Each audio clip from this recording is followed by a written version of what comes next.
तो hey guys, welcome back to my channel Short Trade. और आज की वीडियो में बात करेंगे हम IHCL के बारे में, यानी कि इंडियन होटल्स कंपनी लिमिटेड। ये कंपनी जो है वो टाटा ग्रुप का एक पार्ट है और इस कंपनी के शेयर होल्डर्स में सबसे ज्यादा फेमस क्या आप लोग जानते हैं और सबसे ज्यादा क्वेश्चन भी पूछा जाता है, वो पूछा जाता है जिस भी पर्सन के पास इस कंपनी के स्टॉक्स होते हैं उस पर्सन को ये कंपनी इनके जितने भी होटल्स हैं उनमें डिस्काउंट प्रोवाइड करती है, चाहे वो रेस्टोरेंट हो, चाहे वो होटल्स हो या अदर सर्विस हो होटल से रिलेटेड की। मतलब जिन लोगों के भी पास इस कंपनी के स्टॉक है उनको 25 से 30% का डिस्काउंट मिलता है, जो कि आपके पास अगर शेयर होल्डर अगर आप इस स्टॉक के हैं तो आपके पास मेल जरूर आया होगा। आप साइड में देखिएगा, आपको नजर आ जाएगा, यहीं कहीं स्क्रीनशॉट देख लीजिए आप, वहां पर कुछ इस तरह का मेल आता है। जो भी शेयर होल्डर होंगे उनके पास ऑटोमेटिक मेल आ जाता है कि आप अगर इस कंपनी के किसी भी होटल में रुकते हैं, स्टे करते हैं, तो आपको 25 से 30% का डिस्काउंट देखने को मिलता है। अब ये भी मैं आपको आज की वीडियो में बताऊंगा कि ये जो डिस्काउंट है ये हमें किस तरह से मिलता है, प्लस यहां पर स्टॉक के कुछ फंडामेंटल और डिटेल्स भी बताऊंगा। ठीक है, यहां पर मैं स्विंग ट्रेड या शॉर्ट टर्म की बात नहीं कर रहा हूं, लेकिन लंबे समय के लिए अगर आप इस स्टॉक को बाय कर रहे हो और ये जो 25 से 30% का डिस्काउंट मिलता है, इसमें एक्चुअल में शेयर होल्डर्स का क्या फायदा है, यही सब समझेंगे हम आज की इस वीडियो में। उससे पहले मैं आपको बता दूं इस कंपनी के अंडर में कौन कौन से होटल आते हैं। और इतना ही नहीं, ये कंपनी कोई छोटी मोटी कंपनी नहीं है, ये कंपनी वर्ल्ड की स्ट्रॉन्गेस्ट होटल ब्रांड है, यानी कि वर्ल्ड में स्ट्रॉन्ग होटल ब्रांड है ना, उनमें ये नंबर 1 पर आता है। सिर्फ मैं इंडिया या एशिया की बात नहीं कर रहा हूं, पूरे वर्ल्ड की बात कर रहा हूं। अब इस कंपनी के अंडर में कौन कौन से होटल्स आते हैं ये मैं आपको पहले बता चुका हूं।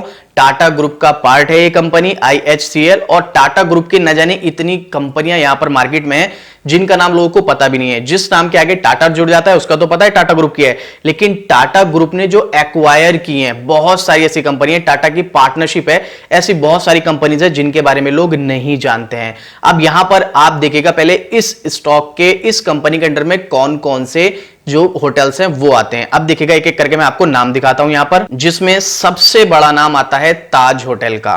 ताज होटल मुझे नहीं लगता शायद ही कोई होगा जो इंडिया में ताज होटल के बारे में नहीं जानता होगा। वो प्रॉपर्टी भी IHCL के अंडर में आती है।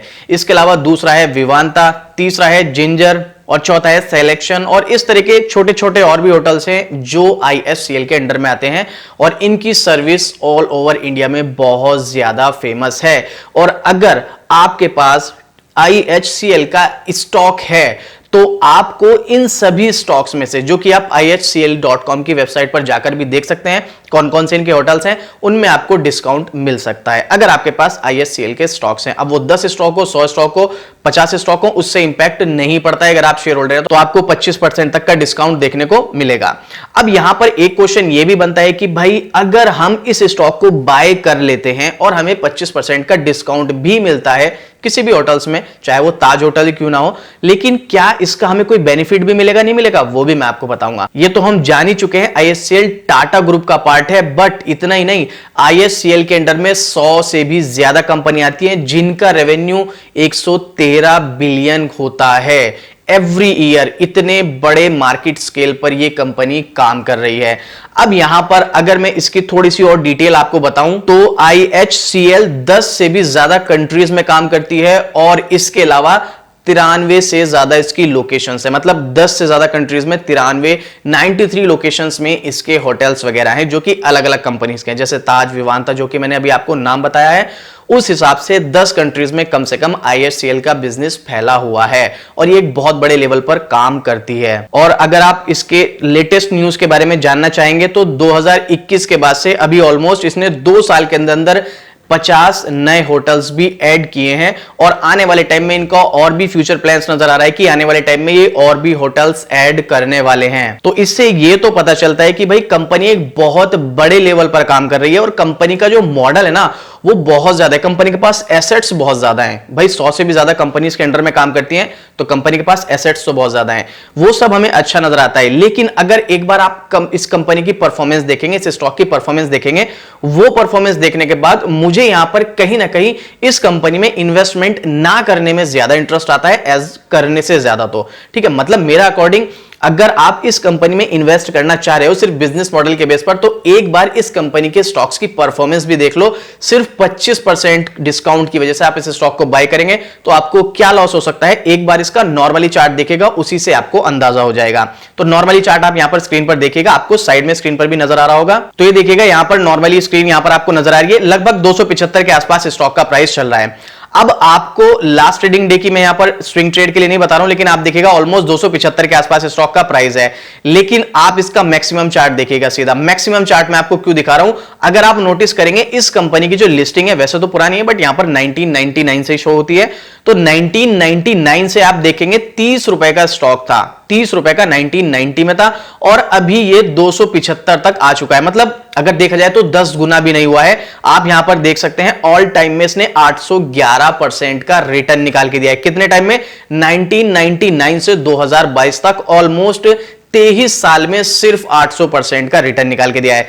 मतलब अगर आप देखोगे स्टॉक की परफॉर्मेंस कोई खास देखने को नहीं मिल रही है, और इसीलिए पर्सनली मुझे स्टॉक कोई खास नहीं लगता है। अब बहुत सारे लोग क्या करते हैं, इस स्टॉक के शेयर्स को बाय करते हैं, बाय करने के बाद इस स्टॉक में सिर्फ इसलिए बाय करते हैं कि भैया हमें जो है, जो अच्छे होटल्स है, ताज होटल्स है, जो बड़े होटल्स है, जो IHCL के अंडर में आते हैं, उनसे हमें डिस्काउंट देखने को मिल जाएगा।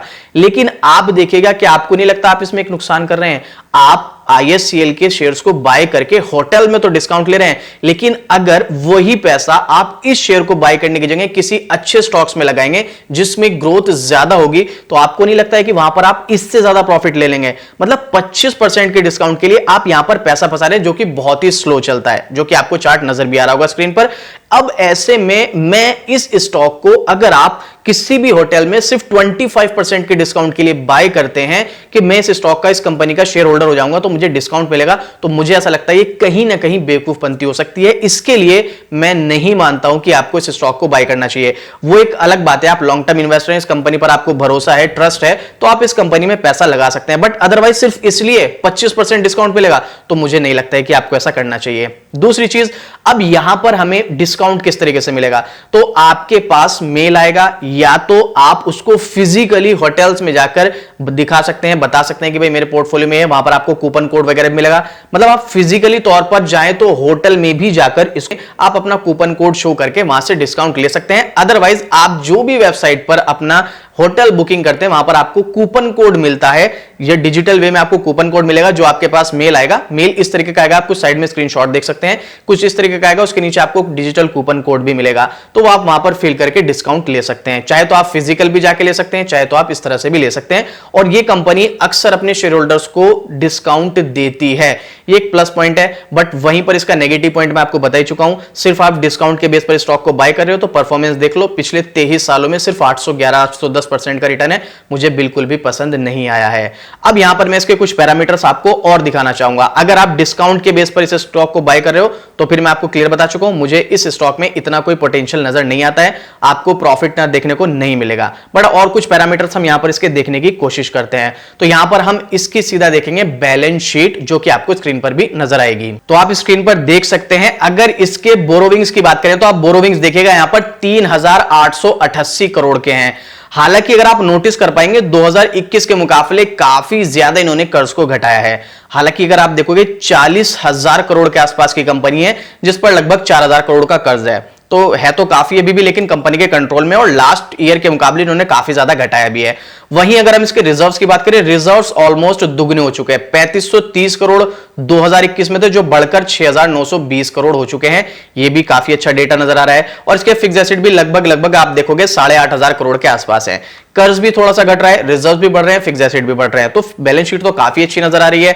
अब लेकिन अगर हम इसके CAGR, profit growth, sales growth की बात करें, जो कि सबसे इंपॉर्टेंट फैक्टर होता है किसी भी बिजनेस मॉडल को देखने के लिए, हमें पता तो जब भी चलेगा ना भाई उसकी सेल्स ग्रोथ कैसी हो रही है, प्रॉफिट ग्रोथ कैसी हो रही है, कैसे पता चलेगा कंपनी प्रॉफिट मेकिंग बनेगी, आने वाले टाइम में फ्यूचर में आपको रिटर्न देगी, कंपनी के पास सेल्स भी आ रही है, प्रॉफिट भी हो रहा है कि नहीं हो रहा है, वो सब चीजें देखनी पड़ती हैं। तो हम यहां पर सबसे पहले सेल्स ग्रोथ देखते हैं। तो आप ये देखिएगा स्क्रीन पर आपको नजर आ रहा है, सेल्स ग्रोथ 10, 5 और 3 साल में नेगेटिव है, बट लास्ट ईयर जो है अच्छी खासी देखने को मिली है, बट डेटा बिल्कुल भी अच्छा नहीं है अगर आप देखेंगे। इसके अलावा कंपाउंड प्रॉफिट ग्रोथ देखेंगे, 10 साल, 5 साल, 3 साल का शो नहीं हो रहा है, 1 साल का 125% है। ये डेटा भी कोई खास नहीं है, सिर्फ 1 साल के बेस पर हम किसी भी स्टॉक में पैसा नहीं लगाते हैं। अगर हम CAGR की बात करें तो CAGR इस स्टॉक का ठीक ठाक है, बहुत खराब नहीं है, बहुत अच्छा भी नहीं है, बट ठीक ठाक है, क्योंकि 10 साल में 18%, 5 साल में 19%, 3 साल में 29% और 1 साल में तो कमाल कर दिया 102% के आसपास का। और इसके बारे में मैंने शॉर्ट में वीडियो भी बनाई थी, जब आपने देखा होगा मैंने वीडियो बनाई थी, काफी अच्छा इसका रिस्पॉन्स देखने को मिला था उस टाइम। इसके अलावा आरओई, रिटर्न ऑन इक्विटी की बात करें, वो भी बहुत खराब डेटा है। 10 साल का आप देखोगे -3%, 5 साल का -2% और 3 साल का -7% और लास्ट ईयर का भी -5%। इसमें अगर आप देखेंगे net sales and net profit में आपको काफी ज्यादा गिरावट देखने को मिली, काफी खराब डेटा देखने को मिल रहा है। तो कुछ चीजें यहां पर बहुत ज्यादा नेगेटिव भी हैं। सिर्फ इस बेस पर बाय कर रहे हो पार्ट ऑफ टाटा ग्रुप, नहीं भाई, ऐसा नहीं होता है। टाटा ग्रुप के बहुत सारे स्टॉक्स ऐसे हैं जो आपको अच्छी परफॉर्मेंस नहीं दिखा रहे हैं, लेकिन इसका मतलब ये नहीं कि टाटा ग्रुप का नाम जुड़ने की वजह से हम इस स्टॉक को बाय कर लें। और वहीं अगर हम इसके शेयर होल्डिंग पैटर्न की बात करें तो आप साइड में स्क्रीन पर देख सकते हैं लगभग 38% के आसपास प्रमोटर्स की होल्डिंग है। अच्छी बात यह है कि एक भी स्टॉक प्लेज नहीं है, हालांकि 50% से कम है, बट टाटा ग्रुप का भरोसा यहां पर कहीं ना कहीं लोगों को अपनी तरफ खींचता है। हालांकि पिछले कुछ टाइम से आप देखोगे यहां पर दिसंबर में 41.05% का स्टेक था, जो घटाकर 38.19 कर लिया है। लेकिन उसी के साथ साथ आप यहां पर देखिएगा एफआईआई का डेटा, एफआईआई का यहां पर 15% का स्टेक है। इसके अलावा भाई डीआई का तो कमाल का है, 29.5% का स्टेक देखने को मिल रहा है और लास्ट क्वार्टर के मुकाबले तो बढ़ता हुआ भी नजर आ रहा है। बाकी सिर्फ 17% के आसपास यहां पर पब्लिक के पास हमें डेटा देखने को मिल रहा है। और वहीं अगर आप कैश फ्लो देखेंगे तो मार्च 2021 में -157 करोड़ से बढ़कर अभी मार्च 2022 में 689 करोड़ हो चुका है। तो कुछ डेटा इसके काफी अच्छे भी नजर आए, लेकिन कुछ डेटा मुझे अच्छे नजर नहीं है। सेल्स ग्रोथ, प्रॉफिट ग्रोथ को देखते हुए मुझे कहीं ना कहीं ऐसा लगता है कि अगर आपको एक अच्छे और तेज रिटर्न वाला स्टॉक चाहिए तो आप इस स्टॉक को ना ही बाय करें तो ज्यादा बेटर है। लेकिन हां, यह है कंपनी का बिजनेस इस तरीके से फैला हुआ है कि जल्दी से खत्म होने वाली कंपनी तो नहीं है, क्योंकि इसने काफी सारी ऐसी कंपनीज को एक्वायर कर रखा है, छोटी छोटी 100 से प्लस कंपनीज हैं। तो उस हिसाब से ट्रस्ट तो है, बट उस ट्रस्ट का क्या करना जब आपको फास्ट रिटर्न निकाल के ना दे। तो अगर आपको फास्ट रिटर्न चाहिए तो इस स्टॉक से दूरी बना के रखिएगा। बाकी हां, ट्रस्ट तो कर सकते हैं आप इस कंपनी पे, टाटा ट्रस्ट के अंडर में कंपनी आती है, तो कोई छोटी बात नहीं है। बाकी डिस्काउंट वाला सीन भी मैं आपको पूरा बता चुका हूं। डिस्काउंट आपको मिलेगा फिजिकल तरीके से भी, डिजिटल तरीके से भी, लेकिन सिर्फ डिस्काउंट के बेस पर अगर आप स्टॉक को बाय कर रहे हो तो मुझे लगता है कि आप अपना नुकसान कर रहे हो। तो सिर्फ डिस्काउंट के बेस पर स्टॉक को बाय नहीं करना है। क्लियर है? अब इसके अलावा आपको कुछ भी क्वेश्चन, कोई भी डाउट है तो आप मुझे कमेंट कर सकते हैं, और ट्रेडर लकी को सब्सक्राइब कर लीजिएगा चैनल सेक्शन में जाके, और साथ में इंस्टाग्राम पे आप मुझे फॉलो भी कर लीजिएगा, लिंक आपको डिस्क्रिप्शन में मिल जाएगा। इंडिया के टॉप ब्रोकर्स के लिंक भी आपको डिस्क्रिप्शन में मिलेंगे, जाइएगा, लिंक पे क्लिक कीजिएगा और डीमेट अकाउंट ओपन कीजिएगा। तो मिलते हैं नेक्स्ट वीडियो में, तब तक के लिए टेक केयर, बाय बाय।